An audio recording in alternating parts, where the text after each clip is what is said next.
Hi everybody, welcome back to Wes Knows Tech News and Reviews. Today we've got an interesting review for you. We'll be taking a look at a tracker that nobody wanted or was waiting for. So this is the Fitbit Luxe, the continuation of the Fitbit Inspire prodigy. Now, the Fitbit Inspire 2 was a bit of a nonsensical tracker. Tiny screen, black and white. What's the point of it? Nobody knows. Apparently it's stylish, but it's so small you can't even see the style. Well, this thing is very similar to it. It's just as small, just as tiny, but it's got a color display.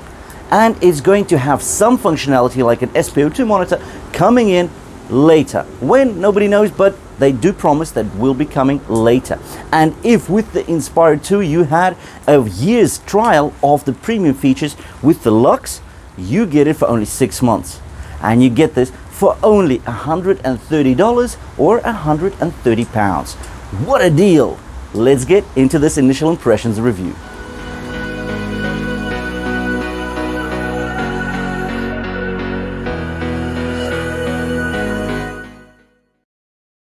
And as with all the Fitbits, you can't just switch it on.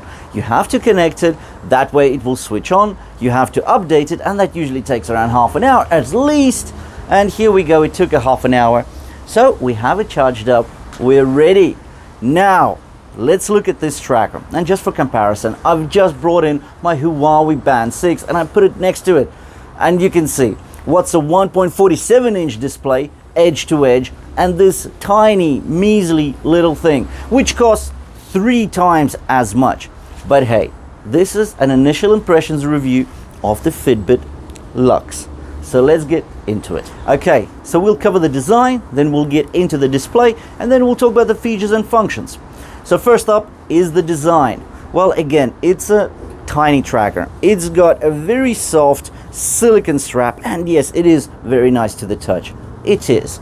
But yeah, it's nice, it's slim, it's soft. Yep, just like any other band that you would see on any other tracker for a fraction of the price. Maybe a little bit softer, maybe. Okay, let's talk about the actual case. So the case is plastic. Now you can get this in steel, but it will set you back another 40 pounds or 40 bucks. So $180 or 180 pounds for a steel tracker case. Now I'm not sure I'm willing to do that. So you've got the plastic here, and let me just show you something. So I dropped this off the charger onto the actual floor, onto the ground, and you can see that it's a stone ground here, and we can see that there's already a small scratch mark on it. And this was a fall from about 50 centimeters or just like 1.5 feet off the ground. So this thing, I just don't know, it's just too gentle. But anyway, that's the design. We can see the tracker face. Again, it's tiny. We're used to the tiny screens on the Fitbit Inspires, but for this price, really? But frustration is setting in. Let's talk about the display. So what we've got here is a tiny but very crisp and bright, as all the other reviewers are saying on the net, how bright and crisp this display is. Well, really, 1.1 inches of an AMOLED panel sitting in a plastic fitness tracker case. Really, in 2021, this is almost absurd. And for the money that this thing wants to charge you, well, it does charge you. It doesn't want to charge you, it does charge you £130 for a 1.1 inch AMOLED display. Let's talk about brightness. Do you know that there's only 3 brightness settings? Not 4, not 5, not 10. 3: dim, normal, and bright. Really? There's no auto brightness here because there's no ambient light sensor. Now that's okay for the budget segment, for the trackers where they cost $30, $40, $50, but not on a tracker that costs $130 bucks. This is just absurd. There is no auto light sensor here. Right, I think I've said it all about the display. There's not much to say because there's not much of a display here. Let's talk about the features and functions.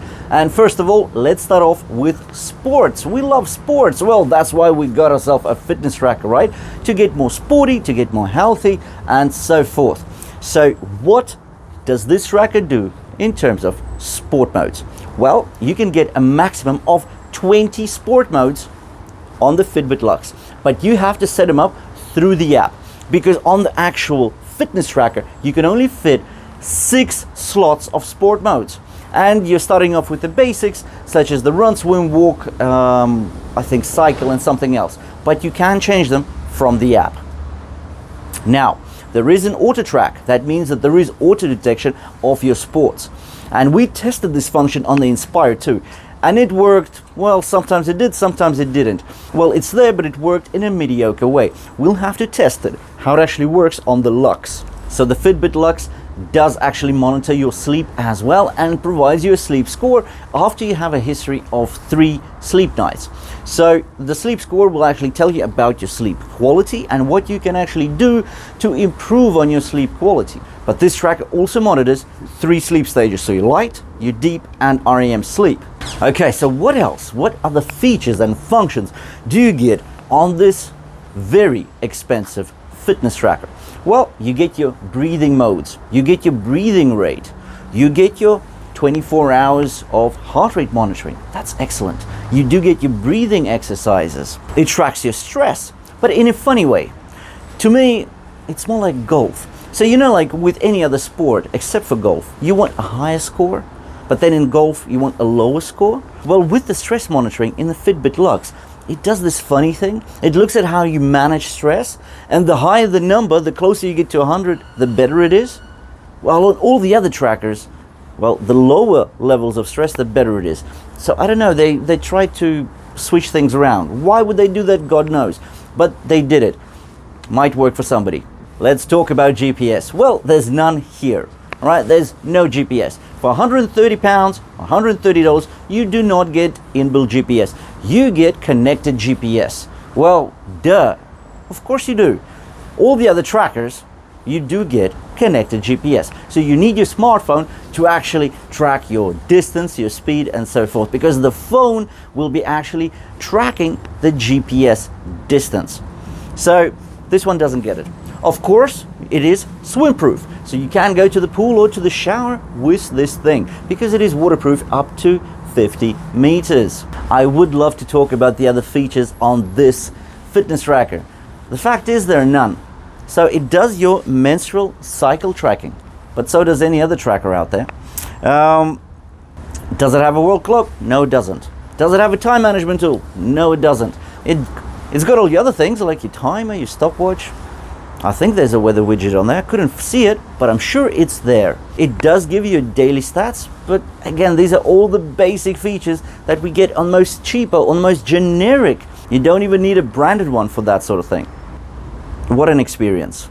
So Fitbit Luxe, £130 or $130. You can be the next lucky owner of this monster. The luxury component in the Fitbit Luxe, as I see it, is only the price, because everything else is just as you would see in any other budget fitness tracker. So the pluses on this particular tracker: you do get a very soft silicone strap, you do get a metal watch clasp, which is great. It's light, but just like any other tracker in this category. Well, it's got a bright AMOLED display. Well, every tracker has a bright AMOLED display. That's why trackers use AMOLED, because it's bright and crisp. There will be SPO2 coming to the Fitbit Luxe sometime in the future. When exactly, nobody knows, but we hope that it will be quick. So again, an SPO2 monitor, so a monitor that can track your blood oxygen saturation. But we can see that in almost any budget tracker, which you can get for as low as $30 or £30. So what makes it so special here? But anyway, we're talking about the positives. It's supposed to be stylish. Well, if it's so small, it's very tough to say how stylish it is. And why is it any more stylish than any other tracker? I would say that it's not quite stylish. For $130, I am getting a plastic case that gets very easily scratched, as I will show further down in the video. You get a tiny little display that is actually not that touch sensitive, because I've been pressing on the screen just trying to light it up, and it works on an ad hoc basis. Anyway, if you did enjoy this sarcastic but honest review, then please drop us a like And if you want to see more of the same, you know what to do. Please hit the red subscribe button below the video. And we'll see you in the next one.